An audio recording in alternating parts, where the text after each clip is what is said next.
அதெல்லாம் சொல்றார். வாசி மாதவ.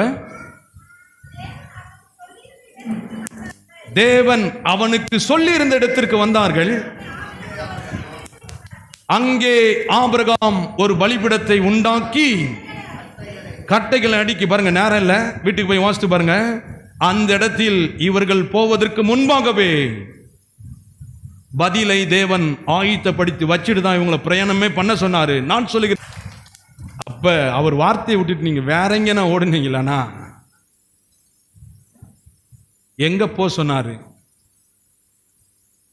எங்க பதில் இருக்குதுன்னு சொன்னாரு. அதை தேடி கரெக்டா அந்த ரூட்ல நீங்க பயணிச்சீங்களா கஷ்டப்பட தேவையில்ல. துரிதமான பதில்கள், விளையாட்டு கிடையாது.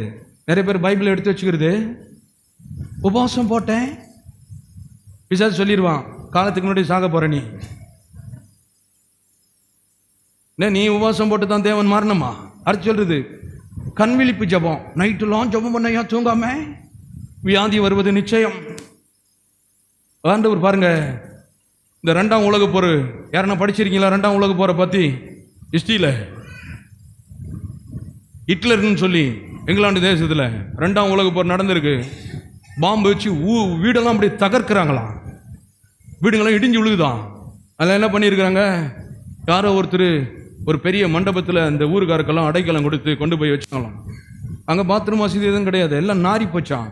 ஒரு அம்மா, ஆண்டவர் அறிஞ்சி ஒரு அம்மா பாருங்க, அவங்க அங்கே தூங்க முடியாம இந்த பாம்பு வச்சு இடிஞ்சு வீடெல்லாம் இடிஞ்சிருக்கான். அதில் ஒரு ரூம்பு இடிஞ்சு போய் கொஞ்சம் நல்லா இருந்துச்சான், அதில் உள்ள வந்து படுத்திருந்தாங்களாம்.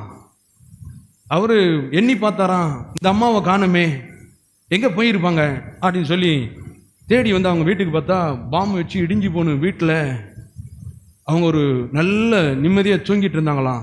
அவர் வந்து கேட்டாரா, எப்படிமா உங்களுக்கு இவ்வளோ வேதனையிலும் தூக்கம் வருதுன்னு? அவங்க சொன்னாங்களாம், இஸ்ரவேலை காக்கிறவர் உறங்குவதும் இல்லை தூங்குவதில்லை, நான் தூங்குவதற்காக என் தேவன் தூங்காமல் இருந்து விடிஞ்சு எழுவதற்குள்ளாக என் பிரச்சனைக்கு உண்டான தீர்வை சரிப்படுத்தியிருக்கிறார் அப்படின்னு சொன்னாராம். கரங்களை தட்டி தேவனை மேம்படுத்துவோம். நிறைய பேருக்கு நைட்ல ஏன் தெரியுமா தூக்கம் வர்றது கிடையாது? காமிக்க பாருங்க, பாருங்க, வாசிங்க, எல்லாம் சொல்லுங்க. தேவன் என்னுடைய பிரச்சனைக்கு உண்டான தீர்வை தேவ வார்த்தையில் வைத்திருக்கிறார். அந்த வார்த்தையை எங்கே பிரசங்கிக்கிறார்களோ அங்கே என் பதில் இருக்கிறது. கரங்களை தட்டி தேவனை மேம்படுத்துவோம். இங்க வேற சோர்ஸுக்கு இடம் கிடையாது, ஒரே ஒரு வழிதான், வார்த்தை தான். அவர் யாரு, அவர் எப்பேற்பட்டவர், உங்க பிரச்சனைக்கு அவர் எப்பேற்பட்டவராக இருக்கிறார், இதை தான் சொல்லணும். இப்பொழுது இவருங்க வந்து பேசுவாங்க, அவங்க பேசுவாங்க, அது கிடையாது. வாசி பாருங்க சீக்கிரம், எல்லாம் சொல்லுங்க. சுகம் கர்த்தருடைய சித்தம்.